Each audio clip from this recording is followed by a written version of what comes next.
بسم اللہ الرحمن الرحیم الحمد للہ رب العالمین وبہ نستعین وصلی اللہ وسلم علی سید الانبیاء والمرسلین وعلی آلہ واصحابہ اجمعین ومن تبعہم بإحسان الی یوم الدین اما بعد۔ انشاءاللہ اس نشست میں آپ کو یہ بات بتلائی جائے گی کہ تفسیر کس کو کہتے ہیں۔ عربی زبان میں التفسیر الفسر سے ہے۔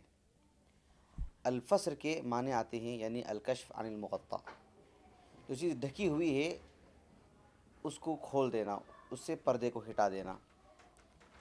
تو تفسیر کہتے ہیں یعنی بیان معانی القرآن الکریم، قرآن کریم کے معانی کو بیان کرنا۔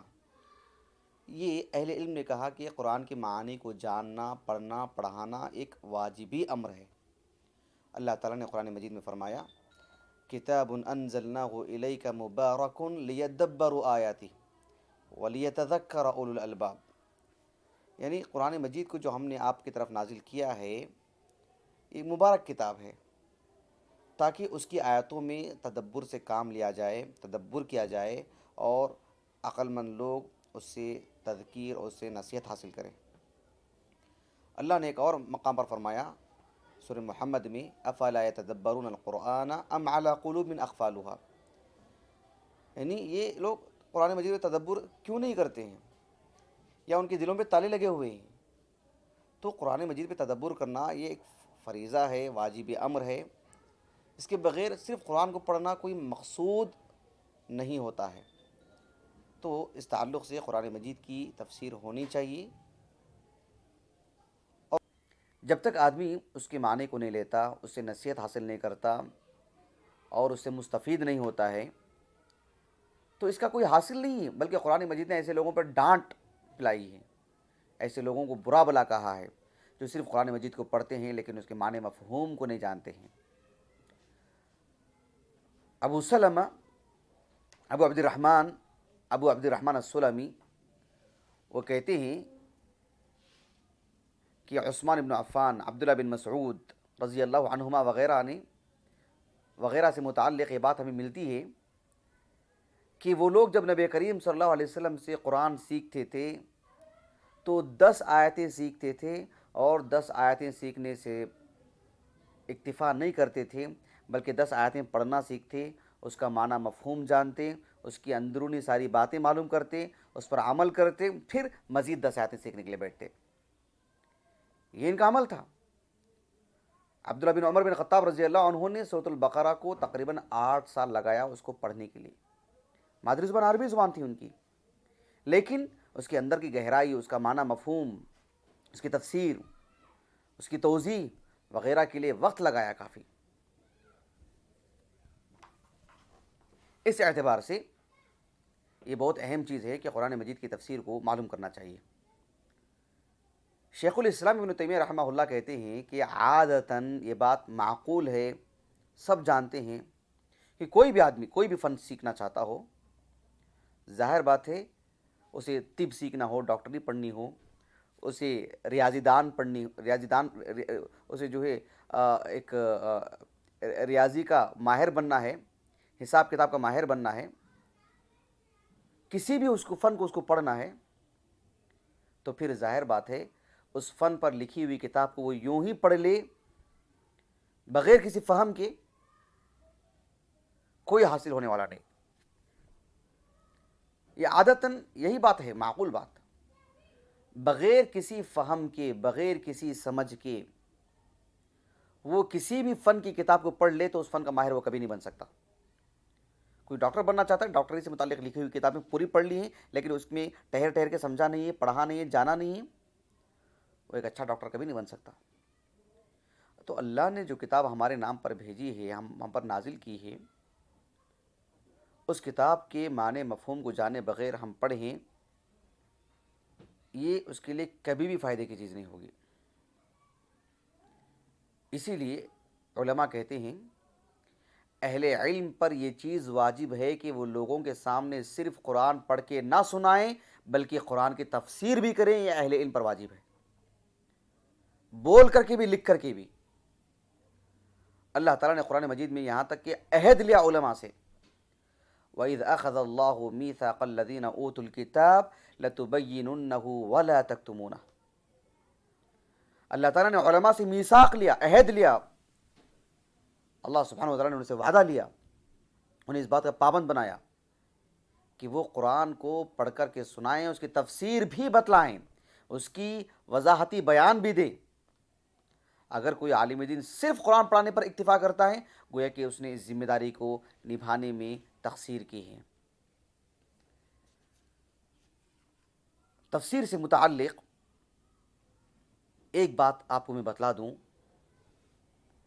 کہ قرآن مجید کی تفسیر کے وقت میں کن چیزوں کا خیال کرنا چاہیے۔ نمبر 1، نمبر 2، نمبر 3، اس طرح کی چیزیں میں آپ کو کچھ بتلاؤں گا۔ وہ بتلانے سے پہلے ایک چھوٹی سی بات، ایک لطیف سی بات یہ کہ اللہ کی کتاب کے بارے میں پھونک پھونک کے قدم رکھنے کی ضرورت ہے۔ ایسا کبھی نہیں ہونا چاہیے کہ بغیر علم کے اللہ کے نام پر کوئی بات کہہ دیں، کوئی آیت لے لیں اور بول دیں کہ نہیں اس کا یہ نہیں، یہ مفہوم ہے، جبکہ اللہ کے ہاں وہ مفہوم نہیں ہے۔ اللہ کے دین پر، اللہ کے دین کے نام پر کوئی بھی بات کہہ دیں اور اللہ کی طرف منسوب کر دیں، یہ نادانی بہت مہنگی ثابت ہو سکتی ہے۔ اللہ تعالیٰ نے قرآن مجید میں جرم کی ترتیب بتلائی کہ سب سے بڑا گناہ کون سا، اس سے بڑا گناہ کون سا، اس سے بڑا گناہ کون سا۔ شرک بہت بڑا گناہ ہے، اکبر الکبائر ہے، لیکن شرک سے بھی بڑا گناہ ہے۔ وہ کیا ہے؟ اللہ تعالیٰ نے قرآن مجید میں فرمایا سورۃ الاعراف میں، قل انما حرم ربی الفواحش ما ظہر منها وما بطن والاثم والبغی بغیر الحق وان تشرکوا باللہ ما لم ينزل به سلطانا وان تقولوا علی اللہ ما لا تعلمون۔ اللہ تعالیٰ نے بڑے بڑے گناہوں کو 4 اعتبار سے بتلایا۔ اللہ تعالیٰ نے کہا کہ الفواحش، فحش عملی ہو، زبانی ہو، ظاہر میں ہو، باطن میں ہو، کہا کہ یہ بہت بڑا گناہ ہے۔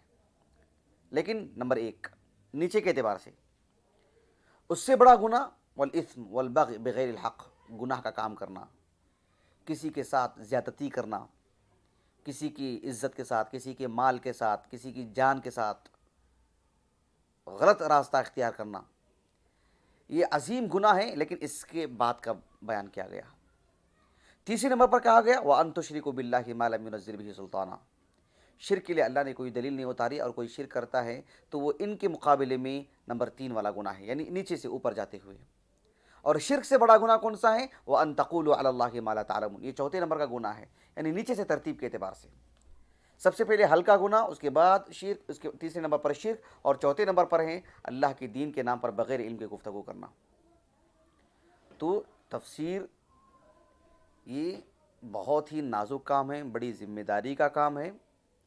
اس کے لیے اللہ کے دین کے نام پر کسی آیت کریمہ سے متعلق کوئی بات اپنی جانب سے کہہ کر کے نہیں بتلا دینا چاہیے۔ اسی لیے اہل علم نے یہ ترتیب وار بات بتلائی ہے کہ تفسیر کی بات معلوم کرنا ہو، تفسیر پڑھنا ہو، تفسیر پڑھانا ہو، تو کسی آیت کی تفسیر کے لیے کہاں رجوع کرنا چاہیے؟ اہل علم نے اس کے 5 حصوں میں تقسیم کیا ہے۔ نمبر 1 یہ کہ قرآن مجید کی تفسیر کے لیے سب سے پہلے خود قرآن کی طرف لوٹنا چاہیے، کیونکہ قرآن مجید کی آیت ہی قرآن مجید کی دوسری آیت کی تفسیر کرتی ہے۔ جیسے مثال کے طور پر اللہ تعالیٰ نے قرآن مجید میں فرمایا سورۃ الفاتحہ میں، اہدنا الصراط المستقیم صراط الذین انعمت علیہم، اے اللہ مجھے سیدھے راستے پر چلنے کی توفیق عطا فرما۔ سیدھا راستہ وہ سیدھا راستہ جس پر چلنے والوں کو تو نے انعام سے نوازا ہے۔ اب وہ کون لوگ ہیں اس آیت کریمہ میں ذکر نہیں کیا گیا ہے۔ اللہ تعالیٰ نے وہ کون لوگ ہیں ان کا ذکر سورۃ النساء میں بیان فرمایا۔ اللہ تعالیٰ نے کہا وَمَن يُطِعِ اللَّهَ وَالرَّسُولَ فَأُولَئِكَ مَعَ الَّذِينَ أَنْعَمَ اللَّهُ عَلَيْهِمْ مِنَ النَّبِيِّينَ وَالصِّدِّيقِينَ وَالشُّهَدَاءِ وَالصَّالِحِينَ وَحَسُنَ أُولَئِكَ رَفِيقًا، وہ لوگ ہیں جن پر اللہ نے انعام کیا ہے۔ اب دیکھو سورۃ الفاتحہ کی اس آیت کی تفسیر اس آیت کریمہ سے ہو رہی ہے۔ تو سب سے پہلی بات یہ کہ کسی آیت کی تفسیر کے لیے سب سے پہلے قرآن ہی کی طرف رجوع کرنا چاہیے، قرآن ہی قرآن کی تفسیر کرے گا۔ ایک اور مثال میں آپ کو دیتا ہوں۔ اللہ تعالیٰ نے کہا جب آدم علیہ السلام کو ان کی اہلیہ سمیت اللہ نے جب زمین پر اتارا تو اللہ تعالیٰ نے کہا فَتَلَقَّى آدَمُ مِن رَبِّهِ كَلِمَاتٍ فَتَابَ عَلَيْهِ إِنَّهُ هُوَ التَّوَّابُ الرَّحِيمُ۔ آدم علیہ السلام جب آئے تو ایک ہیبت تھی ان کے دل میں، ایک عجیب سا ماحول تھا، لیکن اللہ نے ان کے دل میں یہ بات ڈالی کہ وہ اللہ سے دعا کریں۔ فَتَلَقَّى آدَمُ مِن رَبِّهِ كَلِمَاتٍ، آدم نے اپنے رب سے کچھ کلمات کو حاصل کیا، وہ کلمات کو پڑھا انہوں نے، تو پھر اللہ نے ان کی توبہ کو قبول کیا، ان پر رحم کیا اللہ نے۔ لیکن وہ کلمات کیا تھے، سورۃ البقرہ کی اس آیت میں اللہ نے نہیں بیان کیا۔ وہ کیا کلمات تھے، اس کی تفسیر اللہ تعالیٰ نے سورۃ الاعراف میں بیان فرمایا، کہا کہ قال ربنا ظلمنا انفسنا وان لم تغفر لنا وترحمنا لنكونن من الخاسرین، یہ کلمات تھے۔ سورۃ البقرہ کی آیت میں صرف اتنا کہا گیا کہ کچھ پڑھا انہوں نے، لیکن کیا پڑھا، اس آیت کی تفسیر سورۃ الاعراف کی آیت سے ہو رہی ہے۔ خود نبی کریم صلی اللہ علیہ وسلم آیتوں کی تفسیر آیتوں سے کیا کرتے تھے۔ آپ علیہ الصلوۃ والسلام جب صحابہ کو یہ آیت پڑھ کر کے سنائے سورۃ الانعام کی، الذین آمنوا ولم یلبسوا ایمانہم بظلم اولئک لہم الامن وہم مہتدون، جو لوگ ایمان لائے اور ایمان لانے کے بعد اپنے ایمان کو ظلم سے خلط ملط نہیں کر لیے، ایسے ہی لوگوں کے لیے امن ہے۔ اس آیت میں ظلم کا لفظ استعمال ہوا۔ یہ آیت جب نازل ہوئی، صحیح بخاری کی حدیث ہے، عبداللہ بن مسعود کہتے ہیں رضی اللہ عنہ، صحابہ پریشان ہو گئے کہ اینا لم نظلم، ہم میں کا کون ہے جو ظلم نہیں کرتا۔ ہر کسی سے کوئی نہ کوئی چوک، کوئی نہ کوئی گناہ، کوئی نہ کوئی غلطی کوتاہی ہو جاتی ہے۔ سب ڈر کر کے اللہ کے رسول کے پاس آئے صلی اللہ علیہ وسلم۔ آپ نے کہا کہ بھائی اس آیت کریمہ میں ظلم سے مراد عام ظلم نہیں، بلکہ اس آیت کریمہ میں ظلم سے مراد سورہ لقمان کی آیت میں دیکھو، اللہ تعالیٰ نے کہا یا بنی، لقمان کی حکایت بیان کی کہ لقمان نے اپنے بیٹے سے کہا تھا کہ یا بنی لا تشرک باللہ ان الشرک لظلم عظیم، یہاں شرک کو ظلم کہا گیا۔ اب اللہ کے رسول نے کہا صلی اللہ علیہ وسلم اس آیت کریمہ میں جو ظلم ہے اس کی تفسیر اس آیت کریمہ سے خود آپ نے پڑھ کر کے بتلائی۔ تو یہ سب سے اہم طریقہ ہے، آیتوں کی تفسیر آیتوں سے ہونی چاہیے۔ ہمارے اس دور میں ایک عظیم عالم دین ہے حافظ شنقیطی رحمہ اللہ، تفسیر القرآن بالقرآن سے متعلق یہ جو تفسیر ہے، تفسیر ابن کثیر، معروف تفسیر ہے حافظ ابن کثیر رحمہ اللہ کی، جس کا انہوں نے نام رکھا تھا تفسیر القرآن العظیم۔ اس تفسیر کو آپ پڑھیں گے تو آپ کو یہ چیز جگہ جگہ نمایاں نظر آئے گی کہ آیت کریمہ کی تفسیر آیت کریمہ سے کیسے کی جاتی ہے۔ کبھی ایسا ہوتا ہے کہ آیت کریمہ کی تفسیر اللہ تعالیٰ فوراً بعد ہی اس کی تفسیر کر دیتا ہے، جیسے کہ اللہ نے کہا وَالسَّمَاءِ وَالطَّارِقِ وَمَا أَدْرَاكَ مَا الطَّارِقُ، آپ کو کیا معلوم کہ تاریخ کیا ہے، اور کیا ہے تاریخ؟ اللہ نے بعد والی آیت میں کہا النجم الثاقب إِنَّا أَنزَلْنَاهُ فِي لَيْلَةِ الْقَدْرِ وَمَا أَدْرَاكَ مَا لَيْلَةُ الْقَدْرِ۔ اب اس کی تفسیر کیا ہے آگے خود اللہ نے بتلا دیا، لَيْلَةُ الْقَدْرِ خَيْرٌ مِّنْ أَلْفِ شَهْرٍ۔ تو اس طرح سے یہ تفسیر اگر آپ پڑھیں تو آپ کو یہ چیز نمایاں نظر آئے گی کہ قرآن کی تفسیر قرآن سے کیسے کی جاتی ہے۔ ماضی قریب کے ایک عظیم عالم دین شیخ محمد امین بن محمد مختار الشنقیطی رحمہ اللہ، 1973 میں آپ کا انتقال ہوا مدینہ میں۔ انہوں نے ایک تفسیر لکھی جو 10 جلدوں میں چھپتی ہیں، اس کا نام ہی انہوں نے رکھا اضواء البیان فی ایضاح القرآن بالقرآن، یعنی قرآن کی وضاحت قرآن سے، قرآن کی تفسیر قرآن سے۔ اس کا غیر معمولی اہتمام کیا، اس کو پڑھنے والے ہی جانتے ہیں کہ قرآن کی تفسیر قرآن سے کیسے ہوتی ہے۔ یہ اعلیٰ درجے کی تفسیر ہے، صحابہ میں سے اس کی بھی ہم کو بے شمار مثالیں مل جاتی ہیں، یہ قرآن کی تفسیر قرآن سے کیسے ہوتی ہے۔ دوسرے نمبر کی جو تفسیر ہے وہ یہ قرآن کی تفسیر حدیث مبارکہ سے، اس لیے کہ قرآن اللہ کے رسول پر نازل ہوا صلی اللہ علیہ وسلم، اور آپ علیہ الصلاۃ والسلام کو صرف قرآن نہیں دیا گیا بلکہ قرآن کا معنی، مفہوم اور تفسیر بھی آپ کو بتلائی گئی۔ اللہ تعالیٰ نے قرآن مجید میں فرمایا سورۃ الجمعہ میں هو الذی بعث فی الامیین رسولا منہم یتلو علیہم آیاتہ ویزکیہم ویعلمہم الکتاب والحکمہ، کہ اللہ تعالیٰ نے اللہ کے رسول کے بارے میں کہا صلی اللہ علیہ وسلم کہ آپ صلی اللہ علیہ وسلم لوگوں کو کتاب اور حکمت کی تعلیم دیتے ہیں، کتاب کی تعلیم دیتے ہیں، کتاب سے مراد قرآن مجید، اور حکمت کی تعلیم دیتے ہیں، حکمت سے مراد ابن کثیر رحمہ اللہ نے امام شافعی کے حوالے سے لکھا ہے کہ اس سے مراد سنت ہے۔ پھر قرآن کی تفسیر سنت سے ہونا چاہیے، احادیث مبارکہ سے، جو احادیث کے صحیح سند سے ثابت ہوں۔ قرآن مجید میں ایک اور جگہ پر اللہ تعالیٰ نے فرمایا سورۃ القیامہ میں کہ ان علینا جمعہ وقرآنہ فاذا قرأناہ فاتبع قرآنہ ثم ان علینا بیانہ۔ جب قرآن مجید میں آپ پر نازل ہونے لگا تو اللہ کے رسول جلدی کرتے تھے کہ جلدی جلدی جلدی لے کر کے پڑھ لیں۔ قرآن نے کہا، اللہ نے کہا لا تحرک بہ لسانک لتعجل بہ، قرآن کو لینے میں جلدی مت کرو، ان علینا جمعہ وقرآنہ، اس کا آپ کا سینے میں جمع کرنا اور اس کا آپ کی زبان سے پڑھانا یہ ہماری ذمہ داری ہے۔ فَإِذَا قَرَأْنَاهُ فَاتَّبِعْ قُرْآنَ، جب ہم پڑھیں تب ہماری اتباع میں آپ پڑھو۔ ثُمَّ إِنَّ عَلَيْنَا بَيَانَ، صرف قرآن ہی نہیں دیا ہم نے آپ کو، بلکہ ہم نے آپ کو اس کا بیان، اس کی تفسیر، اس کے معانی بھی ہم نے آپ کو دیے ہیں۔ تو قرآن مجید کی تفسیر احادیث مبارکہ سے، مثال کے طور پر آپ دیکھو نبی کریم صلی اللہ علیہ وسلم، سورہ یونس کی ایک آیت کریمہ ہے کہ للذین احسنوا الحسنى وزیادہ، جن لوگوں نے اچھے کام کیے ان کے لیے اللہ سبحانہ و تعالیٰ کے ہاں جنت ہے، اور وزیادہ ایک چیز زائد بھی دی جائے گی ان کو۔ وہ زائد چیز کیا ہے؟ قرآن مجید میں تو واضح وضاحت نہیں ہے، اللہ کے رسول نے کہا صلی اللہ علیہ وسلم کہ وہ زائد چیز اللہ سبحانہ و تعالیٰ کا دیدار ہے۔ صحیح بخاری کی حدیث ہیں، کئی صحابہ سے یہ بات مروی ہے، ابو موسیٰ الاشعری سے، ابی بن کعب سے، کعب بن عجرہ سے، اور جو ہی دیگر صحابہ سے بھی رضی اللہ عنہ اجمعین، کہ آپ صلی اللہ علیہ وسلم نے لفظ زیادہ کی تفسیر اللہ تعالیٰ کی رؤیت باری تعالیٰ سے کی ہے، اللہ کی رؤیت سے۔ تو خود اللہ کے رسول صلی اللہ علیہ وسلم قرآن کی تفسیر حدیث سے کیا کرتے تھے؟ تو اس بات کا اہتمام کرنا چاہیے کہ یہ قرآن کی تفسیر قرآن سے ہو، پھر قرآن کی تفسیر حدیث مبارکہ سے ہو، پھر تیسرے نمبر پر بات آتی ہے قرآن کی تفسیر صحابہ کے اقوال سے، صحابہ کے فہم سے۔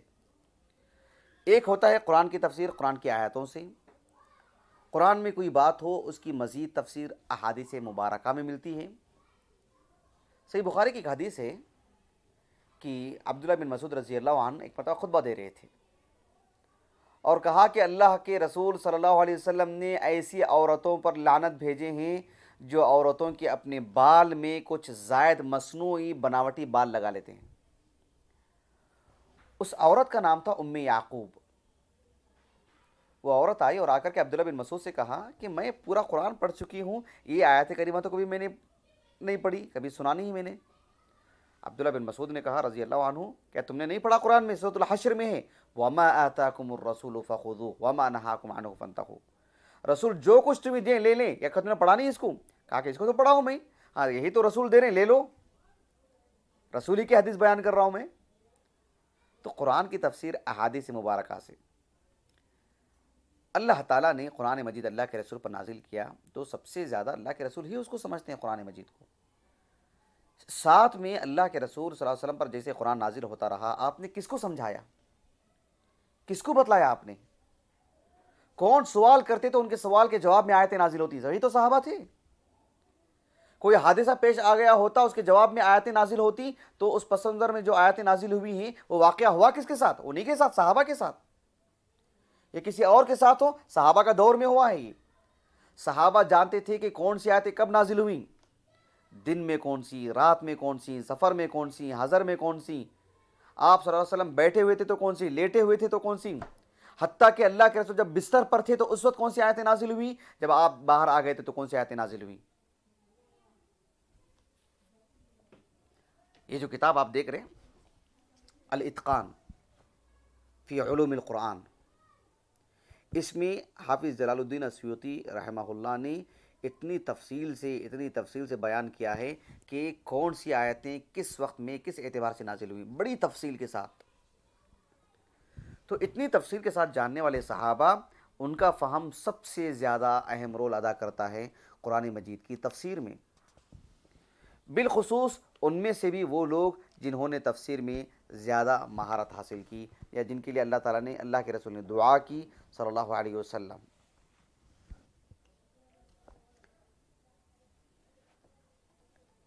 اس کے ساتھ ساتھ تابعین جنہوں نے صحابہ سے علم حاصل کیا، صحابہ سے تفسیری معلومات لی، چوتھے نمبر پر ان کا نمبر آتا ہے، اور پانچویں نمبر پر نمبر آتا ہے خود عربی زبان کا، کہ عربی زبان سے اس کی تفسیر کی جائے، اس لیے کہ قرآن عربی زبان میں نازل ہوا تو جس کلمے کو اللہ نے نازل فرمایا اس کلمے کو رکھ کر کے تفسیر کی جائے۔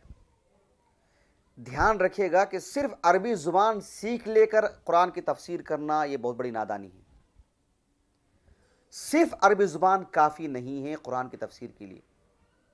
قرآن کی تفسیر کے لیے ضروری ہے کہ قرآن پر اچھی پکڑ ہو، احادیث کا علم ہو، صحابہ کے آثار کا علم ہو، اس لیے کہ قرآن کی تفسیر قرآن سے، پھر احادیث مبارکہ سے، پھر اقوال صحابہ سے، پھر تابعین کے اقوال سے، اس کے بعد عربی زبان ہی کو سامنے رکھ کر کے اس کا اہتمام ہونا چاہیے کہ عربی زبان کو رکھ کر کے تفسیر کی جائے، اس لیے کہ عربی زبان جو ہے وہ اللہ کے رسول سے پہلے سے بھی تھی۔ پورا عرب عربی زبان کہتا تھا، عربی زبان ہی پہ گفتگو کرتا تھا۔ قرآن جب نازل ہوا تو اسی زبان میں نازل ہوا۔ کتنا وقت باقی ہے؟ ہاں جی۔ اس لیے کہ قرآن نازل ہونے سے پہلے بھی عربی زبان تھی، لوگوں کی مادری زبان عربی زبان تھی۔ جب قرآن نازل ہوا تو اسی زبان میں نازل ہوا، تو قرآن جس لفظ کو استعمال کرتا ہے وہ پہلے سے عربی زبان میں موجود۔ ایسے میں یہ دیکھنا چاہیے کہ قرآن کیا جس کلمے کو، جس لفظ کو استعمال کیا ہے وہ کیا عام عربی زبان میں جو معنی ہے وہی معنی قرآن نے لیا ہے، یا اس کے لیے کچھ خاص معنی قرآن نے دیا ہے۔ میں دوبارہ کہتا ہوں، آپ کو دھیان دیجیے اس بات پر۔ قرآن جو عربی زبان میں ہے اس بات کا بھی علم حاصل ہونا چاہیے کہ قرآن جب کوئی کلمہ استعمال کرتا ہے، کوئی لفظ جب بیان کرتا ہے تو یہ دیکھنا چاہیے کہ عام عرب جو اس کلمے کو جانتے ہیں، اس لفظ کو جانتے ہیں، تو کیا قرآن نے اسی معنی کو لیا ہے یا اس سے ہٹ کر کے کچھ خاص معنی بھی لیا ہے، یہ دیکھنا چاہیے۔ ایک مثال میں آپ کو دیتا ہوں۔ جب عبداللہ بن ابی ابن ابی سلول رئیس المنافقین، منافقین کا سردار کا جب انتقال ہوا تو آپ علیہ الصلوۃ والسلام اس کے لیے جنازے کی نماز پڑھنا چاہتے تھے۔ اللہ تعالیٰ نے قرآن مجید میں فرمایا وَلَا تُصَلِّ عَلَىٰ أَحَدٍ مِّنْهُمْ مَاتَ وَلَا تَقُمْ عَلَىٰ قَبْرِهِ، کہ اس طرح کے جو لوگ جب مر جائیں تو ان کی نہ جنازے کی نماز پڑھو، نہ ان کی قبر کے پاس کھڑے ہو کر کے دعا کرو، ان کے لیے جنازے کی نماز بھی نہ پڑھو۔ عربی زبان میں الصلاح جب کہتے ہیں تو اس کے معنی آتے ہیں دعا کے۔ سورۃ الفاتحہ کے بے شمار نام ہیں، الشفا اس کا ایک نام ہے، ام الکتاب اس کا ایک نام ہے، ویسے ہی سورۃ الفاتحہ کا ایک نام ہے الدعاء، کیونکہ اس میں پوری کی پوری دعا ہے۔ اس طرح سے الصلاح جب کہتے ہیں عربی زبان میں تو سورۃ الفاتحہ کا ایک نام ہے الصلاح، ایک سورہ کا ایک نام ہے سورۃ الفاتحہ کا الصلاح، اس لیے کہ دعا ہے وہ۔ میں نے جو کہا تھا کہ دعا اس کا نام ہے، دعا نہیں ہے، الصلاح اس کا نام ہے، کیونکہ اس کے معنی دعا کے۔ لیکن اس آیت کریمہ میں جو اللہ نے کہا وَلَا تُصَلِّ عَلَيْهِمْ وَلَا تُصَلِّ عَلَىٰ أَحَدٍ مِّنْهُمْ مَاتَ أَبَدًا، وَلَا تُصَلِّ عَلَىٰ أَحَدٍ مِّنْهُمْ مَاتَ أَبَدًا، کہ ان میں سے جو لوگ جو مر چکے ہیں ان کی جنازے کی نماز آپ کبھی نہ پڑھائیں۔ اب دیکھو یہاں پر الصلاح کا لفظ استعمال کیا گیا اور یہاں معنی ہے شرعی معنی، عام معنی نہیں جو اہل عرب جانتے تھے، دعا کے معنی میں نہیں ہے، یہاں پر نماز کے معنی کہ نماز جنازہ نہیں پڑھی جائے گی ان پر۔ یہی لفظ دوسری جگہ استعمال ہوا ہے اسی سورہ میں، سورہ توبہ میں۔ عبداللہ بن ابی اوفا ایک صحابی ہیں رضی اللہ عنہ، وہ نبی کریم صلی اللہ علیہ وسلم کے پاس آئے، صحیح مسلم کی حدیث ہے، اور آ کر کے اپنی زکوٰۃ ادا کری۔ اللہ تعالیٰ نے کہا قرآن مجید میں خذ من اموالہم صدقۃ تطہرہم وتزکیہم بہا وصلی علیہم، اللہ تعالیٰ نے کہا آپ ان کی اموال میں سے زکوٰۃ کو وصول کر لو، ان کو، ان کے ظاہر کو، ان کے باطن کو، ان کے مال کو، ان کے بدن کو، ان کے اخلاق کو آپ پاک کر دو، اور پھر اللہ نے کہا وصلی علیہم، ان کے لیے دعا کرو، ان کے لیے نماز پڑھو، ایسا نہیں کہا۔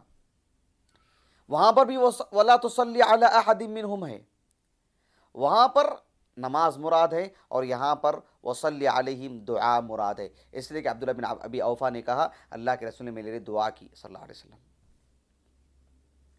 تو یہاں یہ معلوم ہونا چاہیے کہ جب ایک کلمہ استعمال ہوتا ہے ایک سے دو مقام پر، کہاں کس معنی میں استعمال ہوا ہے اس پر دھیان دینا یہ بہت ضروری ہے۔ اسی کو کہتے ہیں لغوی معنی اور شرعی معنی۔ اب یہاں ہم آپ کو ایک اور بات بتلائیں گے، وہ یہ ہے کہ تفسیر سے متعلق اختلاف جو ہوتا ہے وہ کس اعتبار سے اختلاف ہوتا ہے۔ ایک بات یہ ہے کہ کبھی ایسا ہوتا ہے کہ قرآن میں جو لفظ استعمال کیا گیا ہے اس لفظ میں اختلاف رہتا ہے۔ لفظ میں اختلاف کا یہ معنی نہیں ہے کہ اللہ نے جو نازل کیا اس میں نعوذ باللہ، بلکہ صرف یہ اختلاف رہتا ہے کہ یہاں جو لفظ آیا ہے اس کی جگہ میں دوسرا لفظ بھی بعض صحابہ نے کہا ہو، اس میں کوئی خاص فرق آنے والا نہیں ہے۔ جیسے اللہ تعالیٰ نے قرآن مجید میں فرمایا سورۃ الاسراء میں وَقَضَىٰ رَبُّكَ أَلَّا تَعْبُدُوا إِلَّا إِيَّاهُ، تمہارے رب نے یہ فیصلہ سنا دیا ہے کہ صرف اللہ ہی کی عبادت کی جائے گی۔